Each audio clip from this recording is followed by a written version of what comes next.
A fisherman's desperate leap into stormy waters, a mysterious woman's life hanging by a thread, and a letter that would change everything. This heart-stirring tale proves that sometimes the greatest rewards come from the most selfless acts. Join us as we share this remarkable story of courage, fate, and unexpected connections that remind us how life's most precious moments often arise from our darkest storms. If you enjoy stories that warm your heart and restore your faith in humanity, make sure to hit that subscribe button and ring the notification bell. Now, let's dive into this incredible journey. The salty breeze carried the familiar scent of fish and seaweed as Daniel Cooper secured his modest fishing boat to the worn wooden dock of Blue Harbor Marina. His calloused hands worked mechanically, tying knots he could probably manage in his sleep after 15 years of commercial fishing. The early morning sun hadn't yet peeked over the horizon, but Dan was already finishing up his night's work, his small cooler holding barely enough catch to cover his fuel costs. Times were tough in Coastal Haven, tougher than they'd been in years. The fishing industry had taken hit after hit. Rising fuel costs, declining fish populations, and increasingly strict regulations had forced many local fishermen to sell their boats and seek work inland. But Dan held on, even as his savings dwindled and bills piled up. "Morning, Dan," Jack Torres called out from his larger, better-maintained vessel 2 slips down. "Rough night?" Dan managed a tired smile. "Same as always, Jack. The fish are playing hard to get." Jack's expression softened with understanding. Everyone knew Dan's story, how he'd given up his house and agreed to limited custody of his son Michael during the divorce last year, all to ensure his ex-wife Karen and their boy could maintain some stability. The decision had forced him to downsize to a tiny apartment above Maria Santos's Marina Market, trading comfort for affordability. "Hey, I heard they're hiring security at the new resort construction site," Jack offered, his voice careful. "Steady, pay, benefits." Dan shook his head, his pride still intact despite everything. "Thanks, but the sea's in my blood. Besides, who'd keep Maria entertained with my terrible jokes if I switched careers?" As if summoned by her name, Maria appeared on the dock, carrying 2 steaming cups of coffee. The 60-something shop owner had appointed herself as a surrogate mother to half the fishermen in town, and her early morning coffee runs were legendary. "Terrible is right," Maria chuckled, handing Dan a cup. "But at least you're consistent. How was the catch?" Dan took a grateful sip before answering. "Let's just say I won't be retiring anytime soon." Maria's warm brown eyes studied him with concern. She'd been there through his divorce, offering both an affordable place to live and a sympathetic ear. "You know, Daniel, there's no shame in taking a break, finding something else until the fishing picks up again." "I can't," Dan replied softly, his gaze drifting to the horizon, where the sun was finally beginning to paint the sky in shades of pink and gold. "This boat, this life, it's all I have left to give Michael. He loves coming out here with me on my custody weekends, says he wants to be a fisherman too someday." He smiled ruefully, though Karen's doing her best to steer him toward college. Instead, Maria patted his shoulder. "Your boy is lucky to have a father who cares so much, but you can't pour from an empty cup, mijijo. Sometimes the bravest thing we can do is admit when we need help." Dan nodded absently, but his attention had shifted to the weather. Dark clouds were gathering in the distance, and the wind was picking up. Years of experience had taught him to read these signs. A storm was brewing, bigger than the usual summer squalls that frequented Coastal Haven. "Better get to the market," Maria said, noticing the changing weather too. "The morning rush will start soon. Don't forget to eat something, Daniel. I'll put aside some fresh bread for you." As Maria headed back to her shop, Dan finished securing his boat and began unloading his meager catch. His muscles ached from the night's work, but he couldn't rest yet. He needed to clean the fish and get them to market before prices dropped even further. Every dollar counted now, especially with Michael's birthday coming up next month. The thought of his son brought both warmth and worry to Dan's heart. Michael was turning 10, and all he wanted was his own fishing rod, a real one, not the plastic toy he'd been practicing with. Dan had his eye on a perfect starter rod at the marina shop, but even with his careful saving, he was still short. As he worked, Dan's mind wandered to the upcoming weekend. He'd have Michael for 2 days, and despite his exhaustion, he was already planning their time together. They'd go out on the boat if the weather permitted, practice knot tying, and maybe fish off the pier if the storm kept them close to shore. Simple pleasures, but Michael's excitement made them feel like grand adventures. Little did Dan know that the approaching storm would bring more than just rain and wind to Coastal Haven. In less than 24 hours, his life would change forever, beginning with a desperate cry for help and a split-second decision that would test every ounce of courage he possessed. Want to know what happens next? Hit that subscribe button and stay tuned for part 2 of this incredible story. Sometimes the greatest turns in life come when we least expect them, and Daniel Cooper's journey is just beginning. The morning crawled by as dark clouds continued gathering over Coastal Haven. Dan had just finished delivering his catch to the local market when Harbor Master Tom Wilson's voice crackled over the marina's radio system, warning of an approaching Category 2 storm. The news sent the normally peaceful harbor into a flurry of activity as boat owners rushed to secure their vessels. "Dan," Tom called out from the harbor office, "I could use your help checking the moorings on the north dock. With this weather coming, we can't be too careful." Despite his exhaustion from the night's work, Dan didn't hesitate. "Of course, Tom. Let me grab my rain gear." As he helped secure the boats, Dan noticed a sleek yacht he'd never seen before, its pristine white hull standing out among the weathered fishing boats. The name Second Chances was emblazoned on its stern in elegant gold lettering. "New arrival," Tom explained, following Dan's gaze. "Came in last night. Owner's some big-shot lawyer from the city. His daughter's on board. Said something about needing peace and quiet to finish writing a book." Dan nodded absently, more concerned with the rapidly deteriorating weather than the tales of wealthy visitors. The wind had picked up significantly, and the first heavy drops of rain were beginning to fall. The darkness of the clouds made it feel more like dusk than mid-morning. "You should head home, get some rest," Tom suggested, watching Dan stifle a yawn. "I've got extra hands coming in to help with storm preparations." But Dan shook his head. "I'll finish the North Dock first. Something doesn't feel right about this storm." His instincts, honed by years at sea, weren't wrong. By the time Dan reached the North Dock, the wind was howling, whipping up waves that crashed against the seawall with increasing force. The rain had become a steady downpour, reducing visibility to just a few yards. As he checked the last few moorings, a sound caught his attention, barely audible over the storm, but distinct enough to make him pause. It came again, a metallic clanging, followed by what sounded like a cry for help. Dan squinted through the rain, trying to locate the source. There, on the yacht he'd noticed earlier, something was wrong with its mooring lines. The boat was pulling against its restraints, moving more than it should even in these conditions, and there was someone on deck. "Hey!" he shouted, his voice nearly lost in the wind. "Get inside! It's not safe out there!" The figure on the yacht's deck seemed to be struggling with something. As Dan watched, a particularly violent wave slammed into the boat's hull, and he heard a distinct snap. One of the mooring lines had broken. Without thinking, Dan sprinted down the dock toward the yacht. The wooden planks were treacherous under his feet, slick with rain and sea spray. He could see more clearly now, a woman on the deck, trying desperately to secure a loose line that whipped dangerously in the wind. "Get inside!"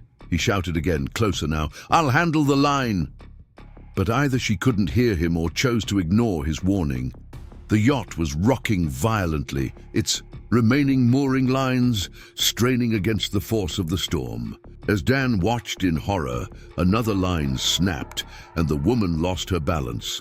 Time seemed to slow as she fell, her body hitting the churning water between the yacht and the dock. Dan's body moved before his mind could process what was happening. He kicked off his boots, threw off his heavy rain jacket, and dove into the frigid water. The cold hit him like a physical blow, driving the air from his lungs. The current was stronger than he'd expected, dark water churning with deadly force around the boats. For a terrifying moment, he couldn't see the woman anywhere. Then a flash of red, her jacket, appeared a few yards away, already being pulled toward the harbor mouth. Dan fought against the current, his muscles screaming in protest. Years of swimming and working on boats had made him strong, but the storm-driven waves threatened to overwhelm even his experienced strokes. He could see the woman struggling weakly, her head barely above water.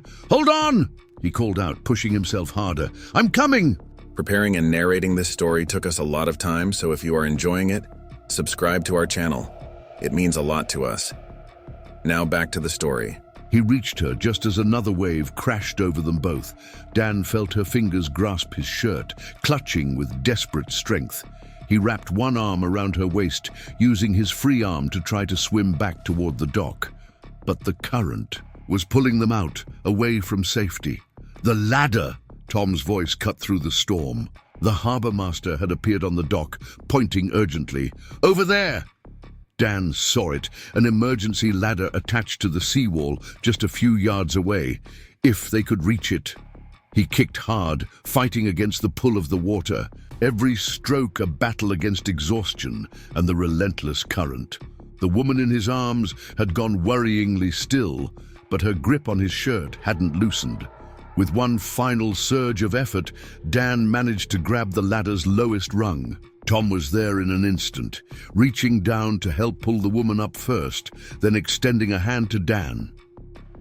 As soon as they were safely on the dock, Dr. Sarah Mitchell, who had a small practice near the harbor, rushed forward with her medical bag.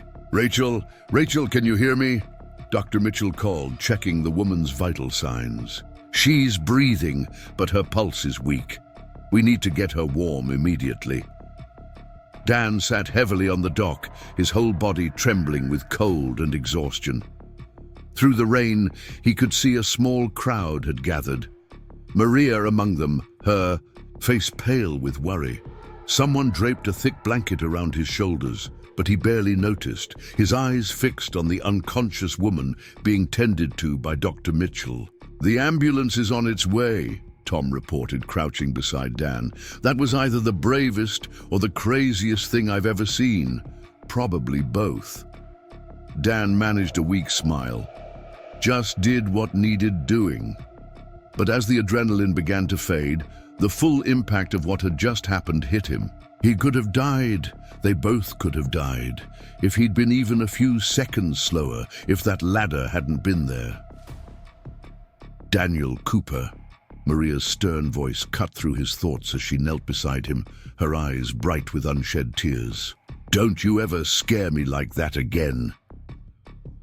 The ambulance arrived moments later, its lights cutting through the storm's gloom. As paramedics loaded Rachel onto a stretcher, Dan caught a glimpse of her face, pale but peaceful, water still dripping from her dark hair. He had no way of knowing then that this wouldn't be the last time their paths would cross, or that the letter he would receive weeks later would turn his whole world upside down.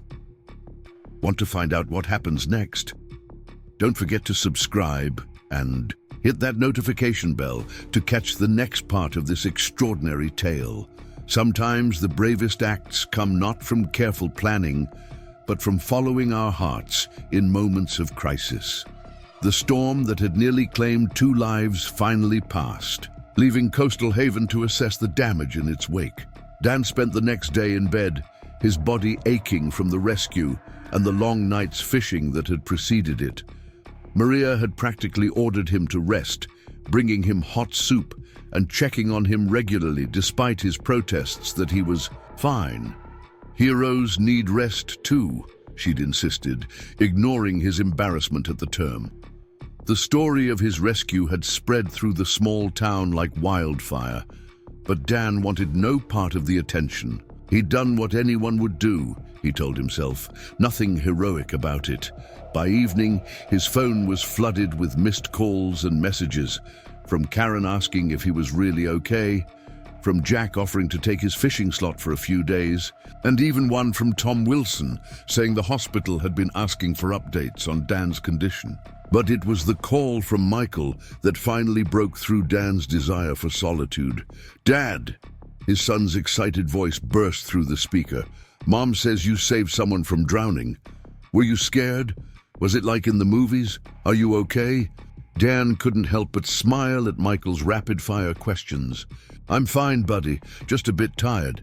And no, it wasn't like in the movies. It was actually pretty scary. The ocean demands respect. Remember what I taught you?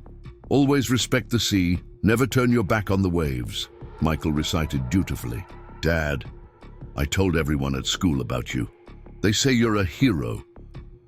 Dan felt his throat tighten. "Listen, Mike, being brave doesn't mean you're not scared.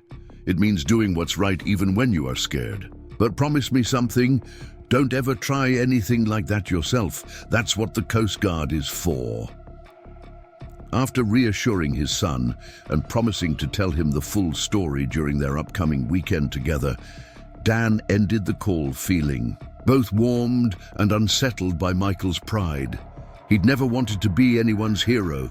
He just wanted to be a good father, to somehow make up for the broken home he felt responsible for. The next morning, despite Maria's protests, Dan returned to his routine. The fish wouldn't catch themselves, and bills wouldn't pay themselves either. But as he prepared his boat, he found himself distracted by thoughts of the woman he'd pulled from the water. Dr. Mitchell had called last night to let him know she was stable. Rachel Stevens, that was her name. A writer from the city, just as Tom had said. "You're not actually planning to go out today, are you?" Rosa Martinez's voice interrupted his thoughts. The cafe owner stood on the dock, hands on, her hips looking at him like he'd lost his mind. "The weather's clear, Rosa. Perfect fishing conditions. Perfect for reopening those muscles you strained, you mean?" Rosa shook her head. "At least come have some breakfast first. The morning crowd wants to thank their local hero properly." Dan started to protest, but Rosa held up a hand. "Daniel Cooper, if you deny those people the chance to show their appreciation, you'll break their hearts. Besides, Linda Parker from the town clerk's office is there, and she's been trying to reach you about some paperwork regarding the incident." Realizing he couldn't avoid it forever, Dan followed Rosa to her cafe. The Lighthouse Cafe was busier than usual for a weekday morning, and a hush fell over the room as he entered. Before he could feel too uncomfortable, Jack called out from his usual corner table, "Hey, Aquaman, finally decided to join the land dwellers?" The tension broke, and Dan found himself surrounded by friendly faces and sincere thanks. Linda Parker cornered him with forms to fill out for the harbor's incident report, but she also brought news that surprised him. "The yacht's insurance company called," she said, sliding a business card across the table. "They want to talk to you about a reward for saving their client's life and helping prevent damage to the vessel." Dan pushed the card back. "I don't want a reward. Anyone would have done the same." Linda's expression softened. "Dan, I know things have been tough since the divorce. There's no shame in accepting help when it's offered, especially when it's earned. Just think about it." Before he could respond, the cafe's door chimed. Claire Anderson, a woman Dan recognized as one of the local high school teachers, rushed in, looking worried. "Has anyone heard from the hospital? My sister, Rachel, she's the one who nearly drowned. She's gone missing from her room." The cafe erupted in concerned murmurs. Dan stood immediately, memories of the rescue flooding back. "What do you mean, missing?" Claire ran a hand through her hair in frustration. She woke up early this morning, and by the time I got there, for visiting hours, she had checked herself out against medical advice. She's not answering her phone, and she's still weak from hypothermia. The yacht, Dan said suddenly. Has anyone checked the yacht? Claire's eyes widened. Of course. She might have gone back for her laptop. All her work is on it. She's been talking about it even in her sleep. I'll go, Dan offered, already heading for the door. I know the harbor better than anyone.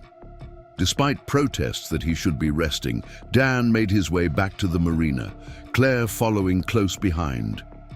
The yacht, Second Chances, sat where he'd last seen it, now properly secured after the storm. As they approached, they could see a figure huddled on deck, wrapped in a blanket. "Rachel!" Claire called out, relief evident in her voice. "What are you thinking? You should be in the hospital." Rachel looked up, and Dan felt an odd jolt of recognition, not from the rescue when he'd barely seen her face, but from something deeper. She had the same determined set to her jaw that he often saw in the mirror, the look of someone used to fighting their own battles. "I had to check," Rachel said, her voice hoarse. "My laptop, my whole book. I thought I'd lost everything in the storm." "And that was worth risking your health?" Claire demanded, climbing aboard to help her sister up. Rachel clutched a laptop bag to her chest, managing a weak smile. 6 months of work, Claire. My whole future. I couldn't lose that too. It was then that she noticed Dan standing on the dock. Her eyes widened with recognition. "You're the one who... You saved my life." Dan shifted uncomfortably. "You should be resting. The ocean took a lot out of you." "I never got to thank you properly," Rachel said, taking a step forward, then swaying slightly. Claire quickly steadied her. "Thank me by taking care of yourself," Dan replied. "The book won't matter much if you're not around to finish it." Something in his tone must have reached her because Rachel nodded slowly. "You're right. I've lost so much already. The thought of losing this too." Dan understood.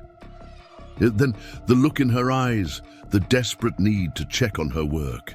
He'd felt that same fear of losing everything, that same drive to hold on to what little remained. Without thinking, he said, "The cafe up the street makes the best soup in town. Good for recovery. Maybe you could work there while you rest. Better than being alone on the boat." Claire's face lit up at the suggestion. "That's perfect. I have to teach today, but this way people can keep an eye on you and you can still work." Rachel looked between them, then down at her laptop, then back at Dan. A small smile tugged at her lips. "You don't give up on people, do you, Mr. Cooper?" "Dan Cooper. And no, I don't. Learned that from the sea. Sometimes the best thing you can do is just stay afloat until help arrives." As they helped Rachel to the cafe, Dan couldn't shake the feeling that something significant had just happened, though he couldn't have said what. He didn't know then that Rachel's book would play a crucial role in the changes coming to his life, or that the letter she would write weeks later would contain words that would reshape his entire world. Want to know what happens next? Don't forget to subscribe and hit that notification bell to catch the next part of this extraordinary story.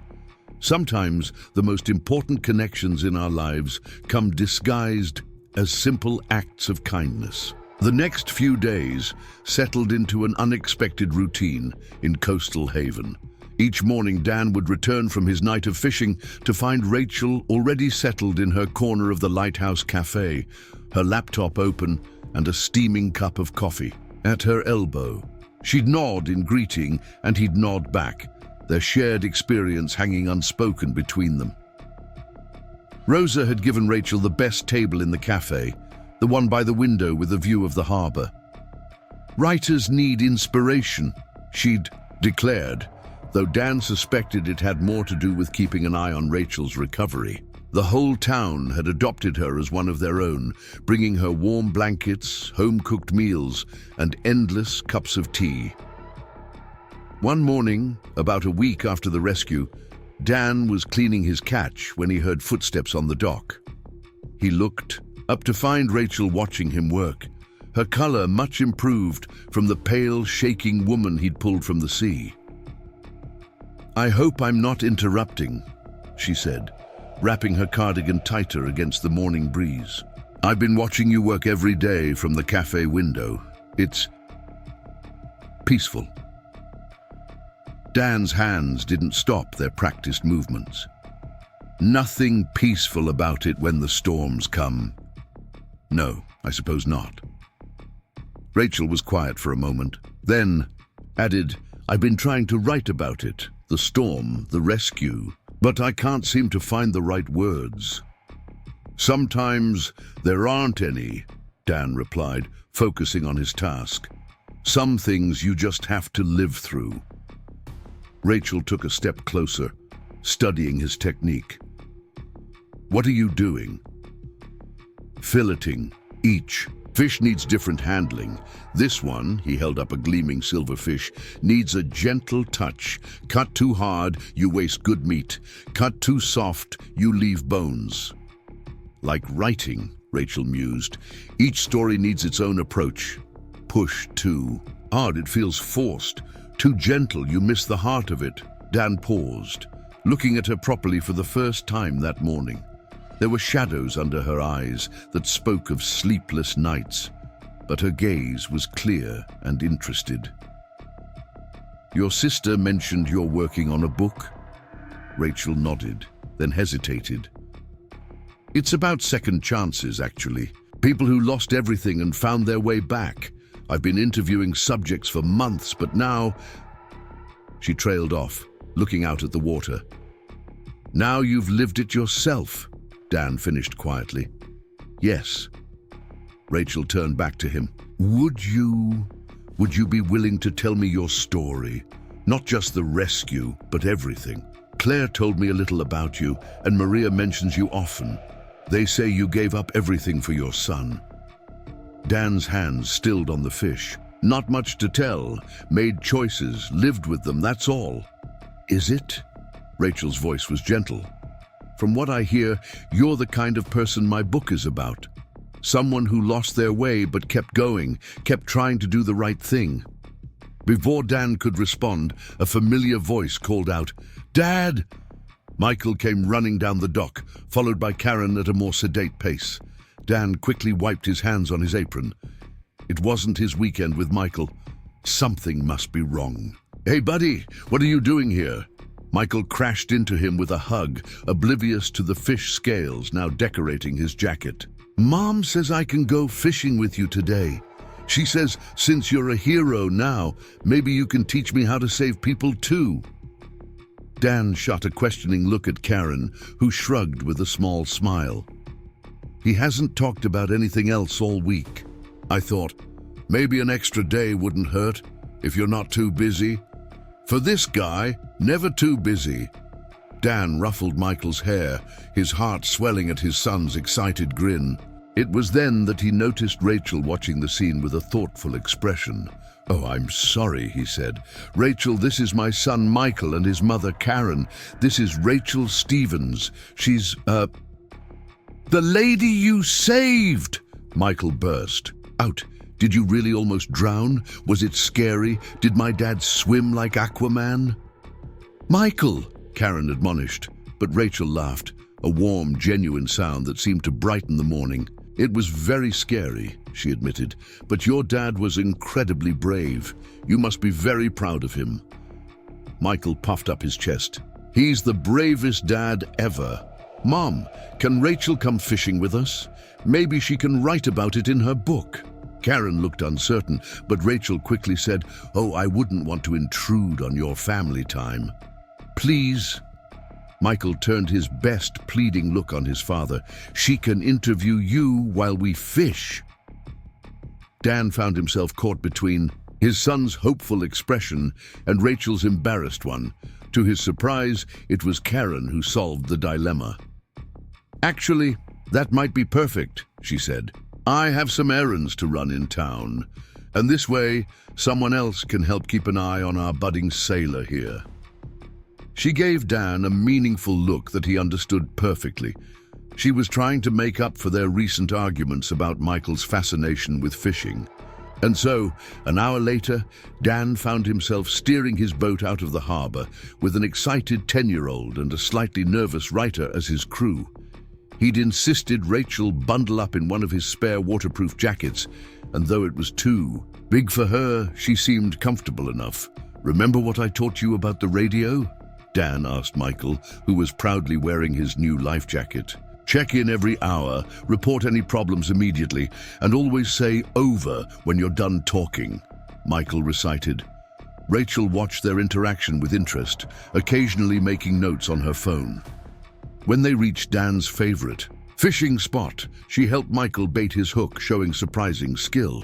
"My father taught me," she explained when Dan raised an eyebrow. Before we lost him, he loved fishing too." The morning passed peacefully. Michael caught his first fish entirely on his own, a modest-sized bass that nevertheless earned proud photographs from every angle. Rachel interviewed them both between catches, her questions gentle but probing, drawing out stories Dan hadn't thought about in years. "So what made you decide to give up the house?" she asked during a quiet moment while Michael was focused on his line. Dan watched his son, remembering the night of that decision. Saw an ad for apartment rentals. Michael's room had this wall he'd covered in marine life pictures. Couldn't bear the thought of him losing that. Simple as that. "Simple," Rachel repeated softly. "You know, that's what all my interview subjects say about their biggest decisions. Like the heart knows what's right before the head catches up." Before Dan could respond, Michael's excited shout announced another catch. As they helped him reel it in, Dan noticed Rachel watching them with an odd expression, not pity, but something deeper, more understanding. That evening, as they docked with a cooler full of fish and a thoroughly exhausted but happy Michael, Karen was waiting with a smile. "Good day," she asked their son. "The best. Rachel knows all about fishing, Mom, and she's writing a book about Dad."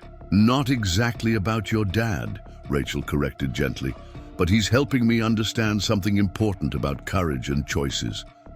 As they said their goodbyes, Rachel lingered for a moment. "Thank you, Dan. This helped more than you know. I think I finally understand what my book's really about." Dan watched them all walk away, Karen and Michael heading home, Rachel back to the cafe. The day had stirred up memories he usually kept buried, but somehow they didn't. Hurt as much when shared. He didn't know then that Rachel's book would take an unexpected turn after today, or that the letter she would write weeks later would contain revelations that would shake the foundations of not just his life, but the entire town of Coastal Haven. Want to know what happens next? Hit that subscribe button and notification bell to catch the next part of this extraordinary story. Sometimes the simple act of sharing our story can lead to the most unexpected discoveries. 2 weeks after their fishing trip, Dan noticed a change in Rachel's behavior. She'd stopped writing in the cafe, instead spending hours at the local library, poring over old newspapers and town records. Sometimes she'd look up to find him watching her through the library's large windows as he passed by, and she'd quickly turn back to her research, almost guiltily. "She's looking into the town's history," Maria informed him one morning as she restocked her shop's shelves. "Asked me all sorts of questions about the old fishing families, particularly about your father's generation." Dan nearly dropped the box he was helping her carry. "My father? Why?" Maria shrugged, but there was something in her expression that made Dan suspect she knew more than she was saying. "Writers are curious people, mi hijo. Perhaps she's found a connection to her story." That evening, as Dan prepared his boat for the night's fishing, Rachel appeared on the dock. She looked nervous, clutching a manila folder to her chest. Dan, she called out softly, do you have a minute? There's something I need to show you. He nodded, securing the last rope before turning to face her. Everything okay? You've been different lately. Rachel bit her lip, then opened the folder. I found something while researching for my book.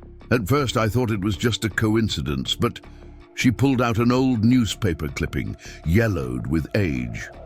This is from 30 years ago. Dan took the paper carefully. The headline read, "Local Hero Lost at Sea. Samuel Cooper sacrifices life to save stranger." Below was a faded photograph of a young man who could have been Dan's twin, standing proudly beside a fishing boat. "My father," Dan said quietly. He'd seen the picture before, of course, but it had been years. "He died before I was born. Mom never liked talking about it." "Read the article," Rachel urged gently, "particularly about who he saved." Dan's eyes scanned the text, then stopped suddenly. His hands began to shake slightly as he read the name of the woman his father had died saving. Elizabeth Stevens. "Stevens," he repeated, looking up at Rachel. "That's my mother's name," Rachel finished. "Dan, your father died saving my mother's life. She was pregnant with me at the time. If he hadn't..." She trailed off, her eyes bright with unshed tears. "I wouldn't be here if it weren't for your father's sacrifice." Dan sat heavily on a nearby crate, the article trembling in his hands. All his life, he'd known his father died a hero, but the details had been vague, wrapped in his mother's grief and silence. "There's more," Rachel said softly, pulling out another document. "After the accident, my mother set up a trust fund. It was meant to help your family, to provide for your education, but..." She hesitated. "But what?" "The lawyers could never find your mother. She'd moved away from Coastal Haven right after the funeral, changed her name back to her maiden name. The money's been sitting in an account all these years, gathering interest." Dan stood abruptly, turning to face the water. "I don't want money for what my father did." "It's not payment," Rachel insisted. It's a connection. Don't you see? 30 years ago, your father saved my mother and her unborn child. Now in the same waters, you saved me. It's like the sea itself wanted to bring our families back together, to finish something that started before we were born." A long silence followed, broken only by the gentle lapping of waves against the dock. Finally, Dan spoke, his voice rough with emotion. "Did you know when you first asked to interview me for your book?" "No," Rachel shook her head. "I only discovered it last week when I was researching local hero stories for background. But Dan, it's changed everything. The book I thought I was writing, it's become something else entirely. A story about how courage and sacrifice echo through generations, how the choices we make ripple outward in ways we can never predict." Dan turned back to her, studying her face. He could see it now, something in the set of her jaw, the determination in her eyes, reminded him of the old photos of his father. "My mother," he said slowly, "she never remarried, said she'd had her great love story, didn't need another. I used to think she was just stuck in her grief, but maybe she understood something about love and sacrifice that I'm only now beginning to grasp." Rachel stepped closer, laying a gentle hand on his arm. "Your father's sacrifice gave my mother a second chance at life. She used it well, became a teacher, helped hundreds of kids, raised my sister and me to believe in the power of kindness. And now you've given me my own second chance." "I just did what anyone would do," Dan protested automatically. "No," Rachel said firmly. "You did what a Cooper would do, what your father did, what you did for your son, giving up everything to protect his happiness. It's in your blood, this instinct to put others first." Just then, Tom's voice called out from the harbor office, "Storm warning, folks. Nothing like last time, but best to secure everything tight tonight." Dan looked at the darkening sky, then back at Rachel. "I should get ready for my shift." "The fish won't wait for family revelations." Rachel nodded, gathering her papers. "Of course, but Dan, there's something else you should know." "There's something else you should know. The trust fund. It's substantial, enough to buy a new boat, start your own fishing company, maybe even..." She hesitated. "Maybe even buy back your old house. Give Michael his room with the marine. Life pictures again." Dan felt his throat tighten. "Rachel!" "Just think about it," she said quickly. "Not for you, if that's how you feel, but for Michael, for your father's legacy. Sometimes accepting help is its own kind of courage." As Rachel walked away, Dan stood on the dock for a long time, watching the storm clouds gather. The article, in his hands, seemed to weigh as heavy as his father's legacy. All these years, he'd tried to live up to a hero he'd never known, and now... He pulled out his phone and dialed Karen's number. When she answered, he said without preamble, "I need to tell you something about my father, and I might need your advice about Michael's future." The conversation that followed would set in motion events that would transform not just Dan's life, but the entire fabric of Coastal Haven itself. But the letter that would arrive weeks later would contain one final revelation that nobody, not even Rachel, could have anticipated. Want to know what happens next? Hit that subscribe button and notification bell to catch the next part of this extraordinary story. Sometimes the greatest discoveries aren't found in the depths of the ocean, but in the connections that tie us together across time. The morning after Rachel's revelation, Dan sat in Karen's small kitchen, watching his ex-wife's face as she read through the old newspaper article. Michael was at school, which allowed them to talk freely about the trust fund and its implications. "This is incredible," Karen said finally, looking up at Dan. "All these years, and your father's final act was still working to take care of you." Dan stared into his coffee cup. "I don't know if I can accept it. Feels like blood money." "Daniel Cooper," Karen's voice took on the stern tone he remembered from their marriage, "don't you dare dishonor your father's sacrifice by refusing to let it help his grandson." The words hit him like a physical blow. Karen continued more gently, "Remember what you always say about the sea, how it gives and takes? Yeah? Well, maybe it's time to let it give something back, for Michael's sake, if nothing else." Their conversation was interrupted by a knock at the door. Karen opened it to find Claire Anderson standing there, looking anxious. "I'm sorry to interrupt," Claire said, "but there's someone at the marina asking for Dan. Someone important." Dan followed Claire back to the harbor, where a small crowd had gathered near his boat. As they approached, the crowd parted to reveal an elegant elderly woman standing on the dock. Her silver hair was perfectly styled, and despite her obvious age, she stood straight and dignified. Rachel was there too, her face a mix of emotions as she stepped forward. "Dan, I'd like you to meet my mother, Elizabeth Stevens." Dan felt the world tilt slightly. This was the woman his father had died saving, the one who'd tried to provide for his family afterward. She was studying him with tears in her eyes. "You look just like him," Elizabeth said softly. "Just like Samuel." "Mrs. Stevens, Dan began, but she held up a hand.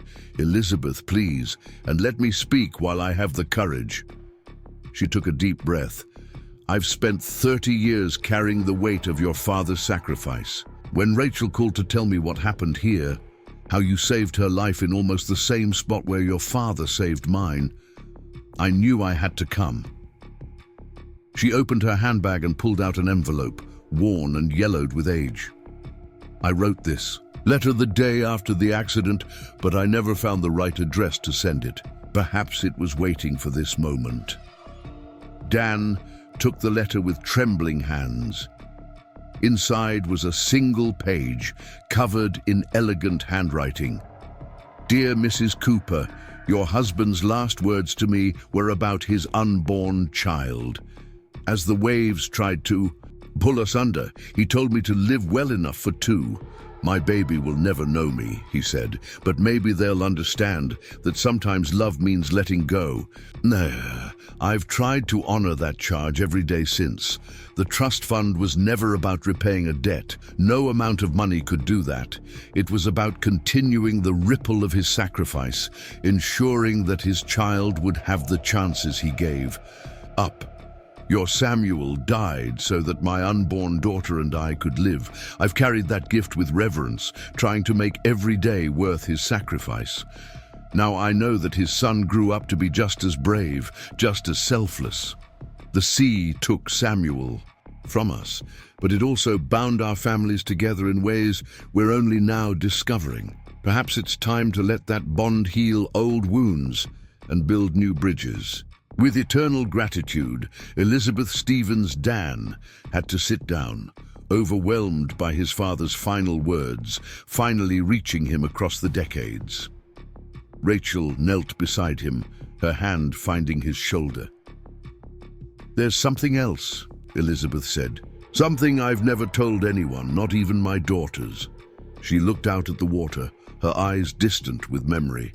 "That day, when Samuel found me struggling in the waves, I wasn't just swimming, I was trying to end things. My husband had died months before. I was alone and pregnant, and I couldn't see a way forward." A collective gasp went up from the gathered crowd. Elizabeth continued, "Your father didn't just save my life, Dan.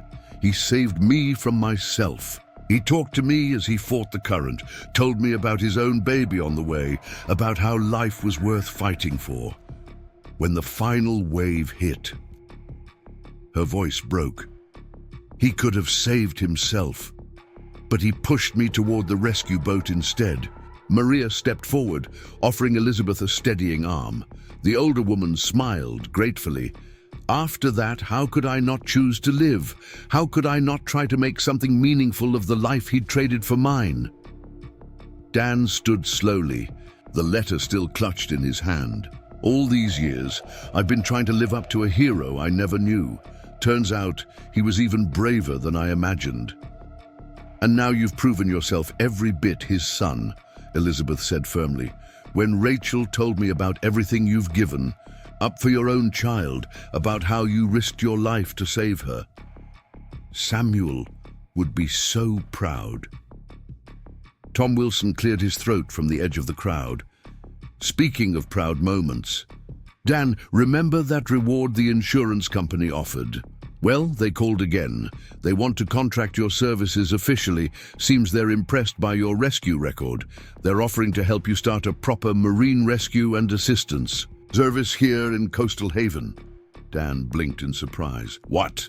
Think about it," Rachel said excitedly. "With the trust fund for capital and the insurance contract for steady income, you could buy a bigger boat, hire a crew, help people, and still fish when you want to. It's perfect."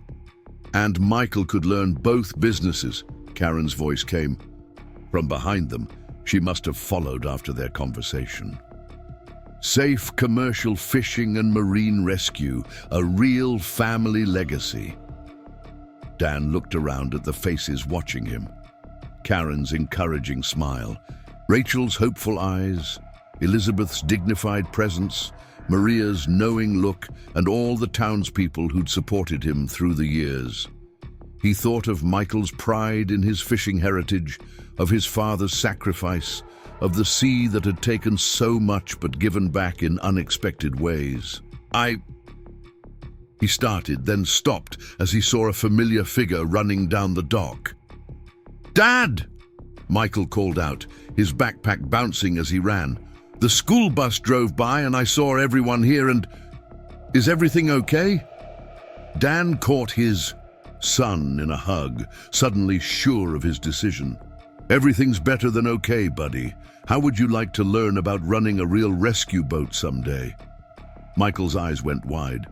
"Like the Coast Guard?" "Something like that. But first..."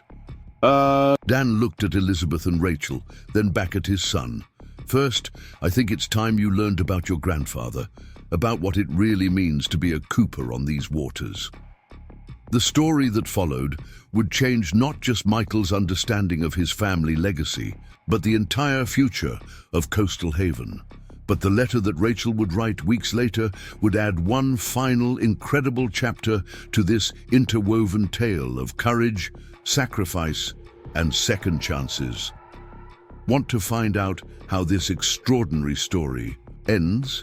Hit that subscribe button and notification bell to catch the final part of this amazing journey. Sometimes the greatest legacies aren't the ones we inherit, but the ones we choose to build. 3 weeks passed in a whirlwind of activity in Coastal Haven. The trust fund paperwork was processed, the insurance company contract was signed, and Dan found himself the owner of a proper rescue vessel alongside his fishing boat. He'd named the new boat Samuel's Legacy, much to Elizabeth Stevens' emotional approval. Karen had helped him find a small house closer to the marina. Not their old home, but a cozy place with a perfect room for Michael, who had already started covering one wall with marine rescue posters alongside his beloved sea life pictures. On alternate weeks, when Michael stayed with his mother, he would still visit the marina after school, proudly helping Dan and Jack organize equipment for the new rescue service. Rachel had temporarily moved in with her sister Claire, claiming she needed to be close to finish her book properly. But everyone in town had noticed how often she and Dan could be seen talking on the dock, sharing coffee at Rosa's cafe, or walking along the beach during Dan's breaks. It was on one such walk that Rachel finally showed Dan the letter she'd been working on, the one that would complete their story in a way nobody could have predicted. "I wasn't sure whether to share this," she said, holding an envelope similar to the one her mother had given Dan. "But after everything we've learned about honesty and courage..." Dan took the envelope, noting that his name was written on the front in Rachel's elegant handwriting. "What's this?" "Read it," Rachel urged softly. "Please." Dan opened the letter and began to read. "Dear Dan, by the time you read this, you'll know about our family's shared history, about how your father's sacrifice gave my mother a second chance at life. But there's something else you need to know, something I discovered while interviewing Elizabeth for the book's final chapter. The day your father died, he told my mother something else, something she only recently shared with me. He spoke about his dreams for his unborn child, about how he hoped they would find someone who understood the power of unconditional love.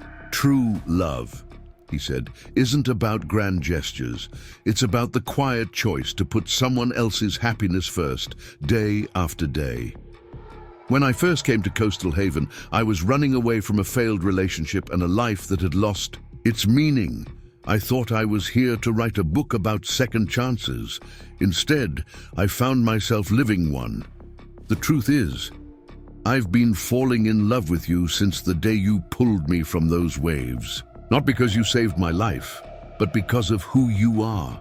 The man who gave up his home for his son's happiness, who works through the night to provide for his family, who jumps into storms to save strangers without a thought for himself. You're so much like your father, Dan, not just in your bravery, but in your understanding of what love really means. I see it in how you treat Michael, Karen, Maria, and everyone in this town. You give pieces of your heart freely, asking nothing in return. I'm not writing this expecting anything, but after discovering how your father's love story intertwined with my family's destiny, I couldn't keep my feelings hidden. Whatever happens next, know that you've taught me what real courage looks like, not just in dramatic rescues, but in the quiet moments of choosing love over fear, day after day. With all my heart, Rachel. Dan lowered the letter, his hands shaking slightly. Rachel stood watching him, vulnerability clear in her eyes. "I understand if this complicates things," she said quickly. "With everything changing in your life right now." Dan stepped forward and gently took her hand. "Rachel," he said softly, "do you remember what you said about the sea wanting to bring our families back together?" She nodded, her eyes bright with unshed tears. Maybe it's not just about making things right, Dan continued. Maybe it's about giving us all a second chance at happiness. My father gave your mother back her life. You've helped give me back my purpose, my father's legacy, a future for Michael that I never thought possible. Dan, let me finish, he said gently. These past weeks, watching you with Michael, seeing how you understand this life, this town, I've been falling in love with you too. I was just too afraid to say it first. Rachel laughed through her tears. Some brave hero you are. Hey, I'm better with stormy seas than matters of the heart. Dan smiled, pulling her closer. Their first kiss was interrupted by cheers and applause. They turned to find what seemed like half the town watching from the boardwalk. Maria was wiping tears from her eyes, while Rosa and Claire hugged each other. Jack was grinning broadly, and Tom Wilson was already pulling out his phone, presumably to spread the news. Did everyone know about this except us? Dan asked, laughing. Small town, Rachel shrugged, blushing. Besides, Maria's been plotting this since day one. She told me she knew we were meant for each other the moment she saw you teaching me about fish filleting. Speaking of knowing things, a new voice joined them. Elizabeth Stevens walked up, holding Michael's hand. I believe someone here has an announcement. Michael was practically bouncing with excitement. Dad, I got an A+ on my essay. The teacher wants to publish it in the school paper. That's fantastic, buddy. What was it about? Grandpa Samuel, Michael beamed. Rachel helped me research it. Did you know the rescue boat he died on is still in the Maritime Museum 2 towns over? Can we go see it, please? Dan looked at Rachel, who nodded encouragingly. Of course we can. Maybe we can all go together this weekend? Like a family? Michael asked hopefully. Yay, Dan said softly, his arm around Rachel's waist. Like a family. That weekend, as they stood before the preserved rescue boat that had been part of Samuel Cooper's last heroic act, Dan felt a profound sense of peace. Michael was eagerly reading every plaque and information card, while Rachel and Elizabeth shared quiet memories.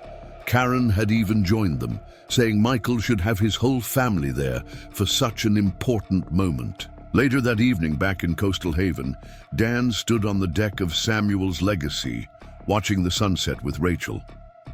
The book's finally finished, she said, leaning against him. Want to know what I called it? What? The Legacy of Love. How one hero's sacrifice created ripples across generations. It's dedicated to both our fathers, the one who gave his life to save a family's future, and the one who taught me that love stories can have second chapters. Dan kissed her softly. Think Samuel and your dad would approve? I think they've been watching out for us all along, Rachel smiled. After all, what are the chances that I'd nearly drown in exactly the same spot where your father saved my mother?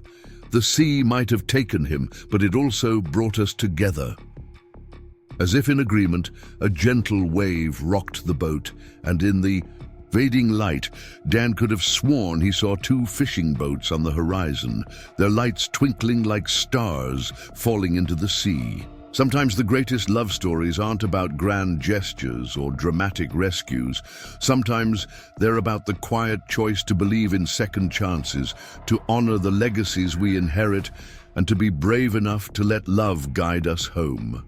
6 months after Rachel's letter changed everything, Coastal Haven had transformed in ways nobody could have predicted. The success of Dan's Marine Rescue Service had inspired other fishing towns along the coast to develop similar programs, and Samuel's Legacy had become a model for combining traditional fishing with modern safety operations. On a crisp autumn morning, Dan stood at the helm of his rescue boat, watching the sunrise paint the sky in shades of pink and gold. Beside him, Michael was practicing knot tying with the serious concentration only a 10-year-old could muster. The boy had grown more confident over the past months, proudly wearing his junior rescue team jacket that Rachel had specially ordered for him. Dad, Michael said suddenly, looking up from his rope work. "Do you think Grandpa Samuel would like our new family?" Dan smiled, remembering the family dinner the previous night. Rachel and Claire cooking together in the kitchen, Elizabeth sharing stories of the old days, Karen and her new husband joining them with homemade dessert, and Maria insisting on teaching everyone her secret paella recipe. "I think he'd love it, buddy. Why do you ask?" Michael set down his rope. "Well, Tommy at school said it's weird having so many people at family dinners. But I told him it's not weird. It's just that our family has extra love." Before Dan could respond, the radio crackled to life. "Samuel's legacy. This is Harbor Control. We've got a situation developing at the old lighthouse point. Pleasure craft reporting engine troubles." "Roger that, Harbor Control. We're on our way." Dan turned to Michael. "Want to help me plot the course?" Michael's face lit up as he rushed to the navigation station. In the past months, he'd become quite proficient at reading maritime charts, combining his father's practical knowledge with the advanced navigation courses Rachel had found for him online. As they approached the lighthouse, Dan spotted the troubled vessel, a small sailboat struggling against the current. What he didn't expect to see was Rachel already there in their fishing boat, having apparently reached the scene first. "Samuel's legacy. This is Blue Haven writer." Rachel's voice came over the radio, using the playful name she'd given their fishing vessel. "I was out gathering material for the sequel when I spotted our friends here. Already got a tow line secured."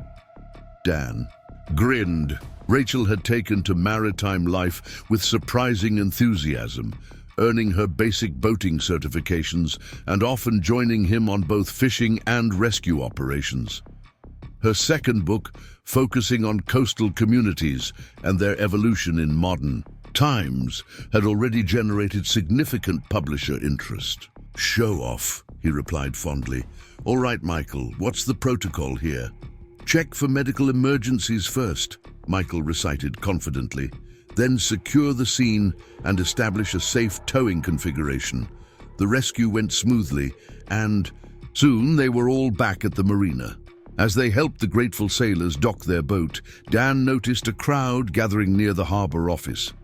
Tom Wilson was hanging a large banner that read, "Coastal Haven Maritime Safety Center, Grand Opening, next month." The center had been Rachel's idea, inspired by her research into other coastal communities. With support from the insurance company and contributions from surrounding towns, they were converting an old warehouse into a state-of-the-art training facility for maritime safety and rescue operations. "Look who's here!" Rachel called out, pointing toward the parking lot. A familiar van was pulling up, its side decorated with the logo of the Maritime Heritage Foundation. Elizabeth Stevens stepped out, followed by a film crew. Her passionate advocacy for maritime safety, inspired by her own rescue story, had caught the attention of national media. The documentary they were making about Coastal Haven's transformation would feature both the historic rescue that connected their families and the modern developments it had inspired. "Got here just in time," Elizabeth announced, hugging Rachel and Dan. "The foundation board approved it this morning. We're establishing a scholarship fund for young people interested in maritime safety careers. And guess who's going to be our first junior ambassador?" Michael's eyes widened. "Me? You've certainly earned it," Claire added, joining them with a stack of newspapers. "Your essay about Grandpa Samuel has been reprinted in papers up and down the coast. You're practically famous." Michael blushed but stood a little taller. The essay, which had started as a school assignment, had evolved into a powerful piece about legacy, family, and the importance of helping others. It had even been featured in Rachel's book, serving as the introduction to the chapter about Samuel Cooper's rescue. "Speaking of fame," Rosa called out from the growing crowd, "Rachel, honey, you might want to see this." She held up a tablet showing the national bestseller list. Rachel's book had just claimed the top spot. "I still can't believe it, Rachel," said, squeezing Dan's hand.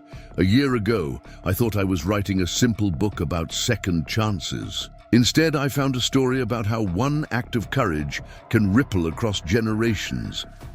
And speaking of ripples, Maria interrupted with a knowing smile, isn't there something you two want to announce? Dan and Rachel exchanged glances. They had planned to wait, but looking at their assembled family by blood and by choice, the moment felt right. Well, Rachel began, her free hand unconsciously moving to her stomach, it seems the Cooper legacy is going to continue in more ways than one. We just found out yesterday. The cheers and congratulations that erupted were loud enough to startle seagulls from their perches. Michael, who had been let in on the secret the night before, was practically bouncing with excitement about becoming a big brother. A baby? Elizabeth wiped happy tears from her eyes. Oh, your father would be so proud, she said to both of them. Later that evening, as the sun set over Coastal Haven, the extended family gathered for a celebration dinner at the Lighthouse Cafe. The tables were pushed together to accommodate everyone. The Coopers, the Stevens, and all the honorary family members they'd collected along the way. As Dan looked around at the happy faces, Michael showing Karen his junior ambassador badge, Claire and Rosa arguing playfully about recipe modifications, Maria teaching Elizabeth her secret sangria recipe, and Rachel working on her sequel while somehow simultaneously participating in 3 different conversations, he felt a profound sense of rightness. Penny, for your thoughts? Rachel asked, looking up from her notebook. Just thinking about how the sea gives and takes, Dan replied. It took my father, but it gave us all of this. Sometimes I wonder if he knew somehow that saving your mother would lead to all of this. Rachel smiled, taking his hand. I think love always knows the way home, even across generations. Speaking of which, she pulled out an ultrasound picture she'd been saving for a quiet moment.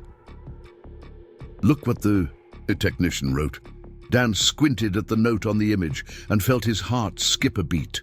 Twins. They were having twins. I guess the universe has a sense of humor, Rachel said softly. 2 new lives to balance the 2 that were almost lost in those waters. Boy. And girl, if they're right, I was thinking Samuel for the boy. Samuel and Elizabeth, Dan finished, his voice rough with emotion. Perfect. As if on cue, a distant lighthouse beam swept across the water, and the bellbuoy in the harbor rang softly. To Dan, it sounded like approval echoing across the years, a reminder that sometimes the greatest storms in our lives lead us exactly where we're meant to be. Want more inspiring stories about love, courage, and the unexpected ways our lives intertwine? Don't forget to subscribe and hit that notification bell. Sometimes the end of one story is just the beginning of an even, more beautiful chapter. Spring arrived in Coastal Haven with a force that seemed to mirror the changes in the Cooper family's life. The Maritime Training Center was now fully operational, drawing students from up and down the coast, and Dan split his time between teaching rescue techniques and running both his boats. But the biggest changes were happening at home. Rachel stood in the newly finished nursery, her hand resting on her growing belly, as she watched Dan and Michael put the finishing touches on a hand-painted mural of the sea. The room had been Michael's idea, one wall showing daylight ocean scenes, the other depicting the same view at night, complete with a lighthouse beam sweeping across painted waves. Just think, Michael said, carefully adding details to a dolphin. In 2 months, Samuel and Elizabeth will be here. Can I teach them about boats right away? Dan chuckled, ruffling his son's hair. Maybe we should let them learn to walk first, buddy. A knock at the door interrupted their painting session. To their surprise, Tom Wilson stood there, looking unusually formal in a suit and tie. Sorry to interrupt, he said, but there's something you need to see at the harbor office. Both of you, he added, looking at Dan and Rachel. At the harbor office, they found Elizabeth Stevens and Maria waiting with a large manila envelope and what appeared to be old blueprints spread across Tom's desk. We found these during the renovation of the old Harbor Masters building, Elizabeth explained, her hands trembling slightly as she handled the papers. They were sealed in a waterproof container behind a loose board, the date on them. It's from the day before Samuel's rescue. Dan stepped closer, Rachel at his side. The blueprints show detailed plans for a maritime safety school, drawn up by none other than Samuel Cooper himself. There's more, Maria said softly, pulling a letter from the envelope. This was with them. The letter, written in Samuel's hand, laid out his vision for Coastal Haven's future. He had dreamed of creating a place where traditional fishing knowledge could be combined with modern safety techniques, where the next generation could learn to respect and protect both the sea and those who made their living from it. He had everything planned, Tom explained. The location, the curriculum, even potential funding sources. He was supposed to present it to the town council the week after. He trailed off, looking at Dan. Rachel squeezed Dan's hand as he read his father's words. All these months, Dan said quietly, we've been building exactly what he envisioned without even knowing it. That's not all, Elizabeth added, pulling out another document. The property where we built the training center, according to these records, Samuel had already secured an option to buy it. When we lost him, the option transferred to your mother. But she never knew. The properties technically belonged to the Cooper family all this time. The implications of this discovery rippled through Coastal Haven like a stone dropped in still water. The town council convened an emergency session, officially naming the Maritime Center the Samuel Cooper Institute for Maritime Safety and Conservation. The news coverage brought unexpected attention. Maritime organizations from around the world expressed interest in the training program, and Rachel's publisher rushed to add a new chapter to her book's next edition. But the most profound impact was more personal.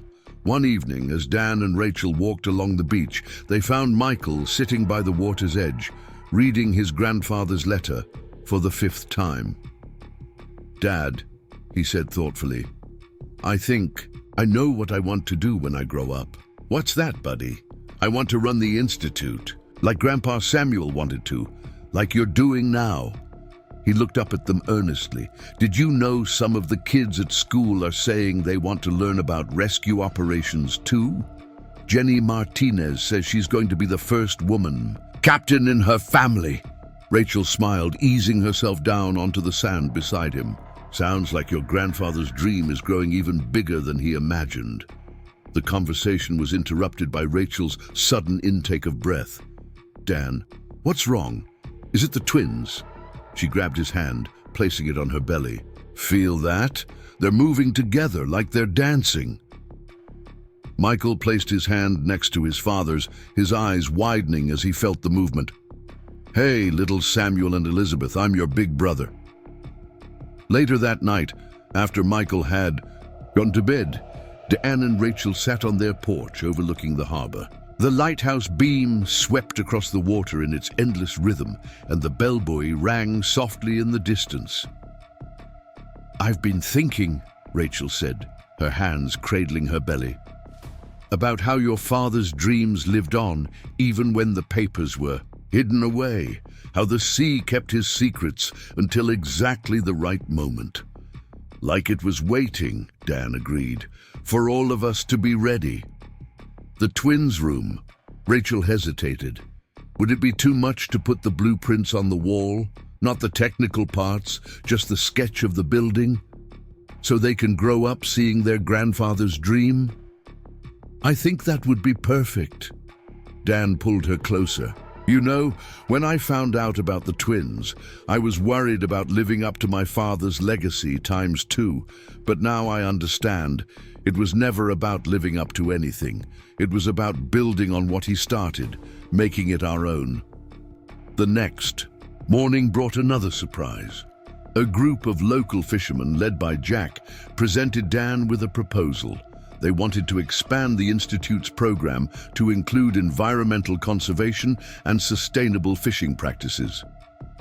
"We're thinking," Jack explained, "if Samuel Cooper could dream this big 30 years ago, imagine what we could do now.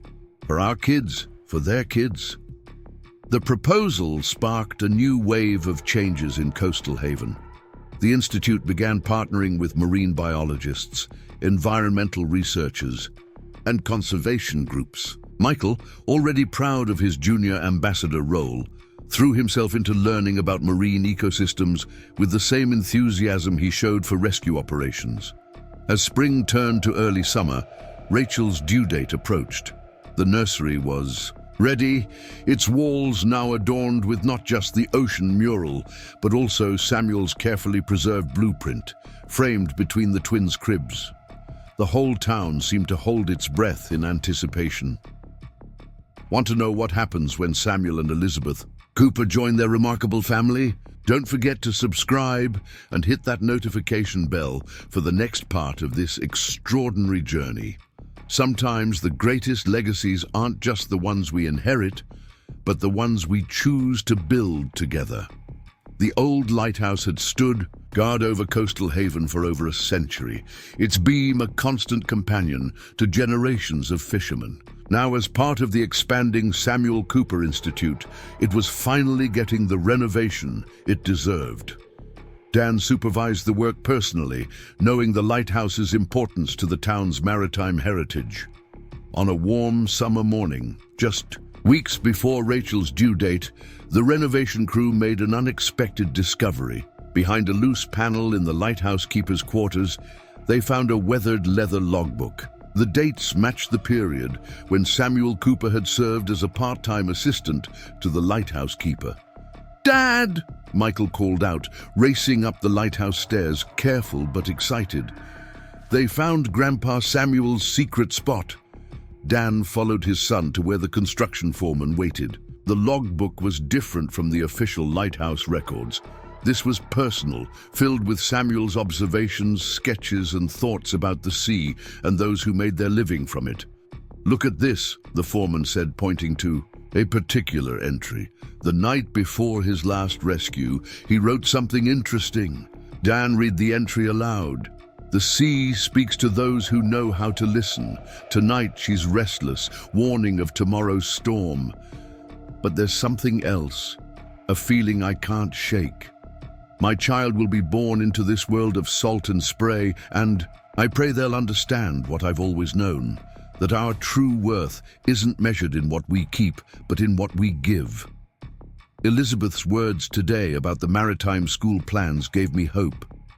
Perhaps someday our children will build something greater than we ever imagined. Rachel, who had insisted on coming to the lighthouse despite her advanced pregnancy, wiped tears from her eyes. He knew Elizabeth, my mother, before the rescue. "There's more," Michael said, carefully turning the page. "Look, the next pages contain detailed drawings of safety equipment innovations, class curriculum outlines, and most surprisingly, a series of letters addressed to his unborn child, letters that had never been delivered." As Dan read through them, his father's voice seemed to echo across the decades. "My dearest child, if you're reading this, something has happened to prevent me from telling you these things in person. Know that every choice I've made, every dream I've pursued, has been with thoughts of you in my mind." The letters went on to detail not just Samuel's hopes for the maritime school, but his vision for the entire community. He had dreamed of Coastal Haven becoming a model for how fishing communities could adapt and thrive in changing times. "Dan," Rachel said suddenly, her hand moving to her belly, I think the twins are trying to tell us something. Are you okay? Is it time?" Dan moved quickly to her side. "No, not yet, but..." She placed his hand where the babies were kicking. "They're more active than ever. It's like they know we're connecting with their grandfather." Michael added, his own hand, feeling his future siblings move. Maybe they're excited about being part of Grandpa's story too. As they carefully made their way down the lighthouse stairs, they found a small crowd had gathered. News of the discovery had spread quickly in the small town. Elizabeth Stevens was there, supported by Claire, her face a mix of emotions as she saw the logbook. "I remember," she said softly, "the day I met Samuel at a maritime safety conference. He was so passionate about creating a safer future for fishing communities. We talked for hours about his plans for the school. I never imagined that conversation would lead to."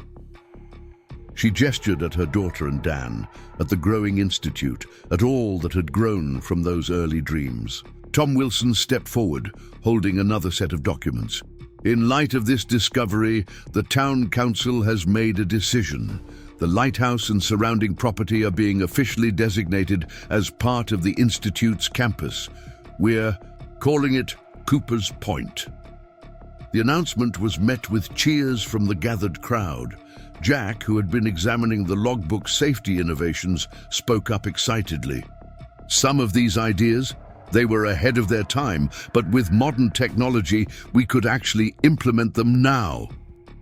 Rachel, who had been quiet for a moment, suddenly gripped Dan's arm tighter. "Dan, I think this time it really is the twins." A flurry of activity followed. As Rachel was carefully helped to a waiting car, Maria appeared with her phone already out, calling Dr. Mitchell. The whole town seemed to hold its breath. The Cooper twins were coming, right here at Cooper's Point. "Wait," Rachel said, pausing despite her contractions. "The letters. Could someone read them while we drive to the hospital? It feels right, having Samuel's words with us now." Claire picked up the logbook, climbing into the car beside her sister. As they drove to the hospital, she read Samuel's letters aloud, his hopes and dreams for the future mingling with the excitement of new life about to enter the world. At the hospital, as Rachel was wheeled into the delivery room, she clutched a particular page from the logbook, one where Samuel had sketched a sunrise over the harbor. With words that seemed written for this very moment, "The lighthouse keeps its vigil, guiding ships home through darkness. But it's the love we share, the dreams we build together that truly light our way. To my child and to all who come after, may you always find your way back to what matters most." Want to discover what the future holds for the Cooper family? Don't forget to subscribe and hit that notification bell for the next part of this extraordinary journey. Sometimes the most precious legacies are the ones that surprise us when we least expect them. The waiting room of Ocean View Hospital had never been so crowded. What started as family quickly grew as town residents dropped by to show their support. Michael sat between Karen and Elizabeth, clutching his grandfather's logbook while Maria passed out cups of coffee from Rosa's cafe. To the growing group, Dr. Sarah Mitchell had initially tried to enforce the hospital's visitor limitations, but eventually gave up. "This is Coastal Haven," she'd said with a laugh.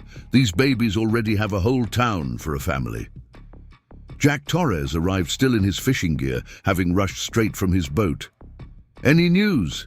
he asked, accepting a coffee from Maria. "Not yet," Karen replied, her arm around Michael. "But Rachel's strong, and Dan's with her." Michael opened the logbook again, finding comfort in his grandfather's words. He'd been reading and rereading the entries, finding new details each time. Now he noticed something he hadn't seen before. "Look," he exclaimed, pointing to a small sketch in the margin. Grandpa Samuel drew the lighthouse, but there's something written in really tiny letters around the beam. Elizabeth leaned closer, adjusting her glasses. The microscopic text spiraled around the lighthouse beam like a thread of light, forming words that seemed to glow on the page. "To guide is to give light to others' paths, not to walk the path for them. Our children will find their own way, but we can be the beacon that helps them navigate through storms." Claire, who had been pacing nervously, stopped to read over their shoulders. "There's a date here," It's the morning of his last day. He must have written this just hours before. Before she could finish, Dr. Mitchell appeared in the waiting room doorway. Her face broke into a wide smile. The Cooper twins have arrived. A cheer went up from the gathered crowd, but Michael had one more question. Are they okay? Is Rachel okay? Everyone's doing wonderfully, Dr. Mitchell assured him. Your father asked for you specifically, Michael. Would you like to meet your new siblings? Michael jumped up, then hesitated, looking at the logbook in his hands. Elizabeth gently took it from him. Go on, I'll keep it safe. This is your moment with your family. Following Dr. Mitchell down the hallway, Michael tried to contain his excitement. She paused outside a door, reminding him to be quiet and gentle. When they entered, the scene before him took his breath away.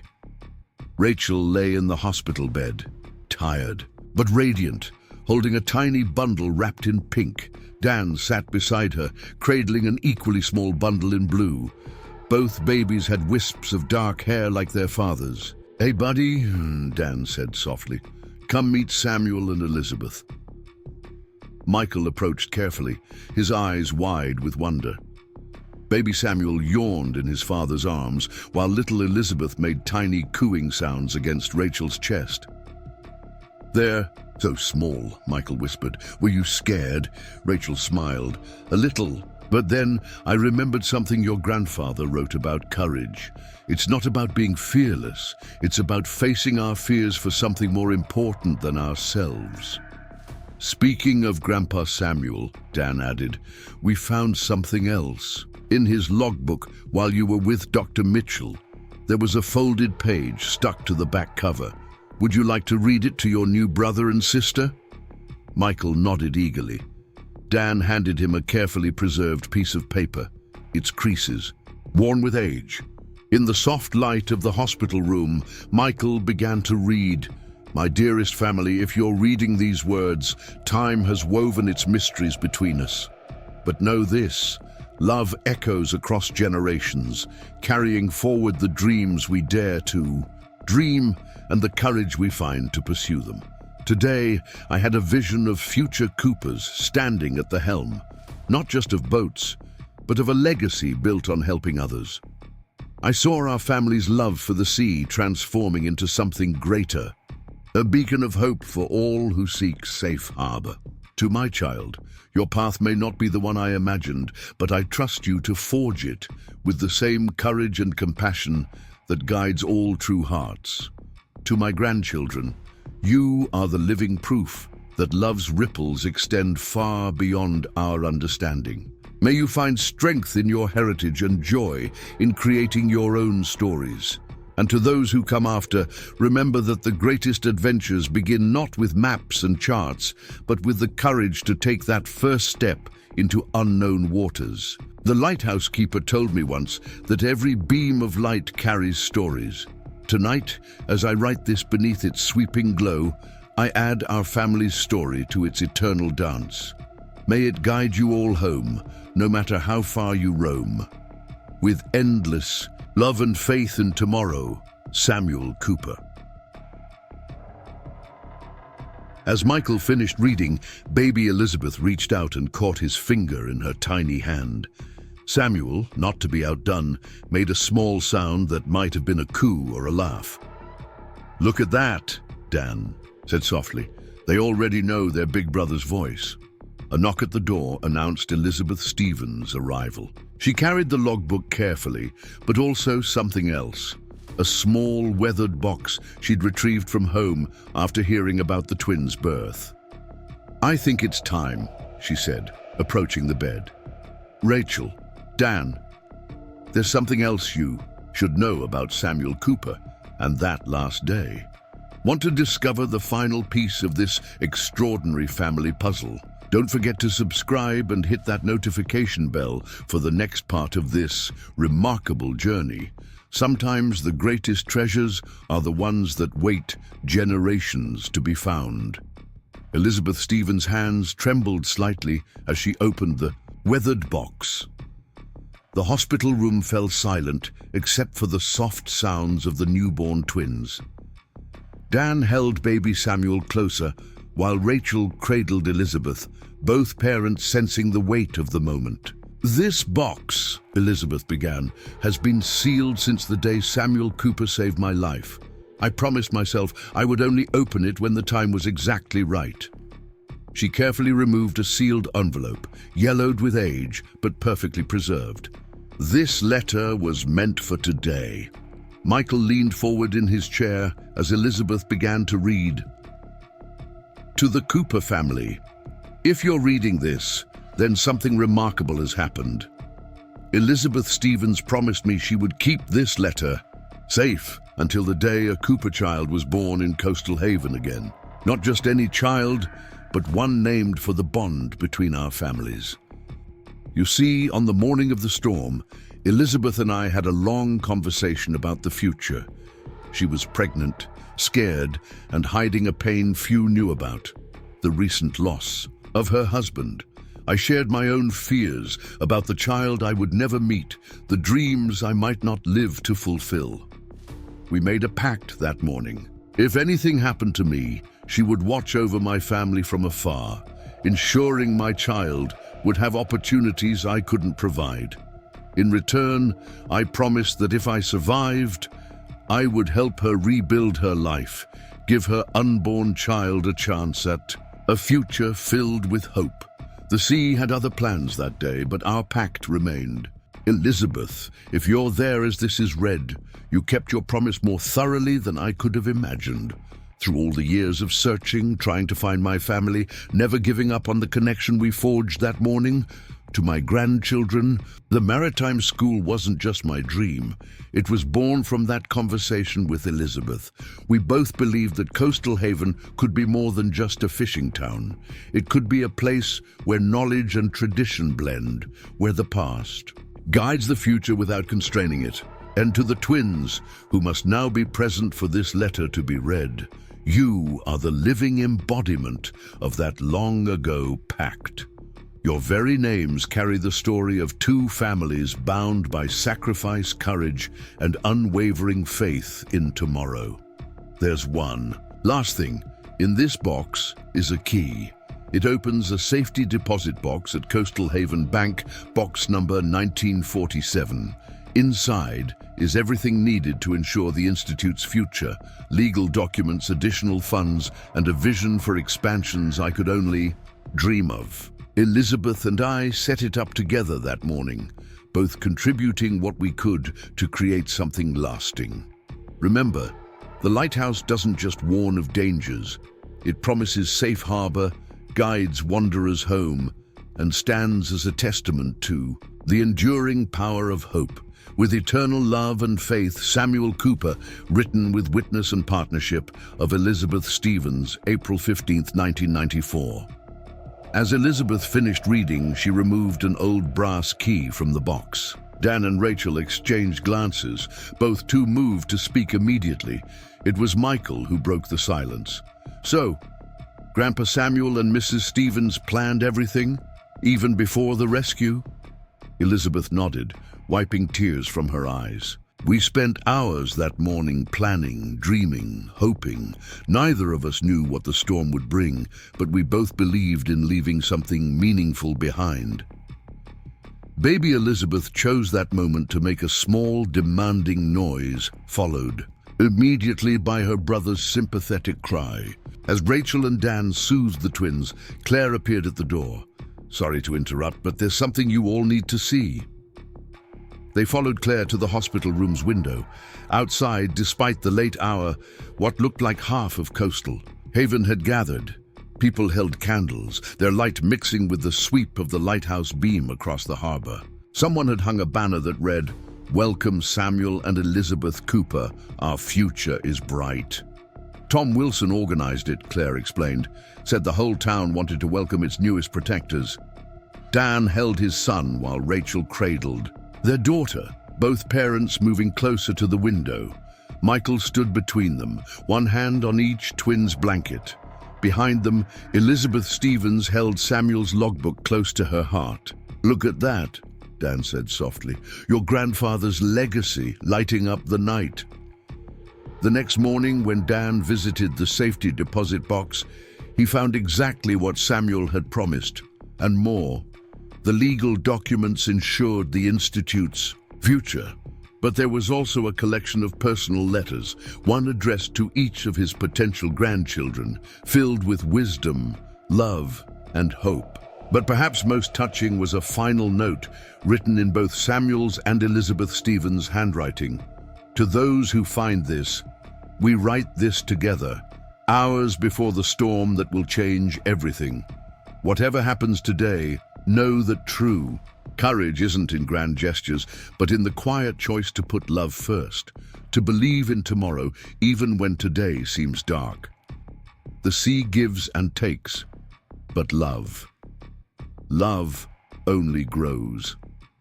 Day 3. Months later, at the twins' christening celebration, the entire town gathered at Cooper's Point. The lighthouse, newly renovated as part of the Institute, shone brighter than ever. Michael, proud in his junior instructor uniform, helped unveil a new plaque that told the full story of Samuel Cooper and Elizabeth Stevens' shared vision. Dan stood at the podium, his family beside him, and looked out at the faces of his community. No longer just a town, but a living testament to the power of one person's choice to put others first. My father believed in building bridges between past and future, he said. In his last letter, he wrote that love echoes across generations.